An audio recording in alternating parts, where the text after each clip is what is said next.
puede un emperador, dueño de uno de los imperios más poderosos de la historia, terminar siendo esclavo de su propio sirviente? La historia que estás a punto de escuchar parece un invento de novela, pero ocurrió realmente. Y es tan desconcertante, tan irónica, que ha sido enterrada por los siglos entre rumores, silencios y un destino cruel. Todo comienza con el ascenso de un hombre llamado Valeriano.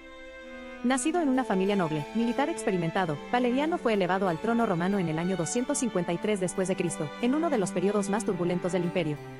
Roma, en ese momento, no era la máquina de guerra invencible que muchos imaginan.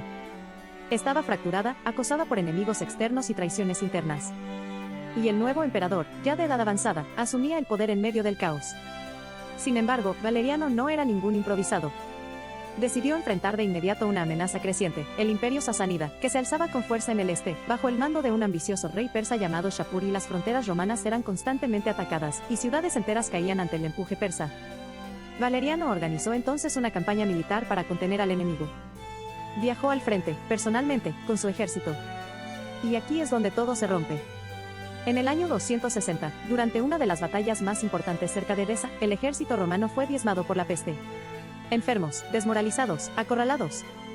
Valeriano intentó negociar. Se dice que buscó reunirse con Shapur bajo una bandera blanca, quizá para pactar un retiro honroso. Pero lo impensable sucedió. Shapur traicionó el acuerdo, capturó al emperador romano y lo convirtió en su prisionero. Hasta ahí, ya es un hecho sin precedentes.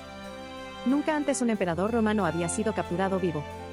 Pero lo que vino después fue todavía más humillante, y hasta perturbador. Shapur no lo ejecutó de inmediato.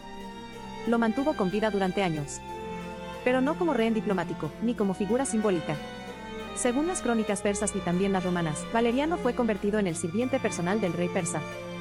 Y no un sirviente cualquiera.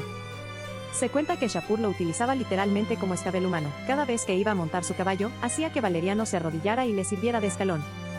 Piénsalo, un emperador de Roma, el hombre más poderoso del mundo occidental, reducido a arrodillarse para que otro rey apoyara el pie sobre su espalda. Y no terminó ahí.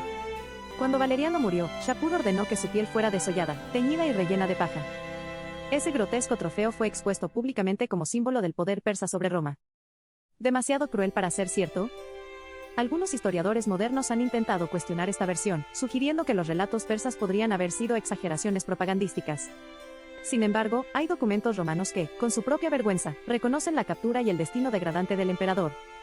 Lo que es innegable es que Valeriano jamás volvió a Roma. Nunca fue rescatado. Nunca fue vengado. Su hijo, Galieno, asumió el poder en su ausencia. Y prefirió guardar silencio. Curiosamente, los mismos romanos, tan orgullosos de su legado, nunca erigieron un monumento en honor a Valeriano. Fue como si hubieran borrado su nombre del recuerdo colectivo. Una mancha demasiado grande para aceptarla. Un destino demasiado indigno para ser contado. Pero los persas no olvidaron. Hasta el día de hoy, en Nakhche Fustam, un sitio arqueológico al sur de Irán, puede verse una antigua talla en piedra donde aparece Shapur montado en su caballo, mientras un hombre, postrado, vencido, se inclina ante él.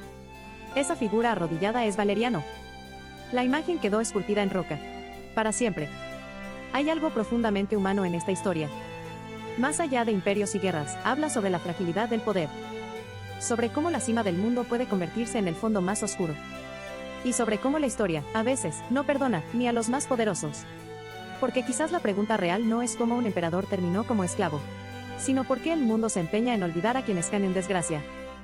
Si esta historia te dejó pensando, cuéntame en los comentarios, ¿crees que Valeriano fue víctima de su arrogancia, del destino, o simplemente de una traición brutal? Y si quieres descubrir más historias como esta, suscríbete.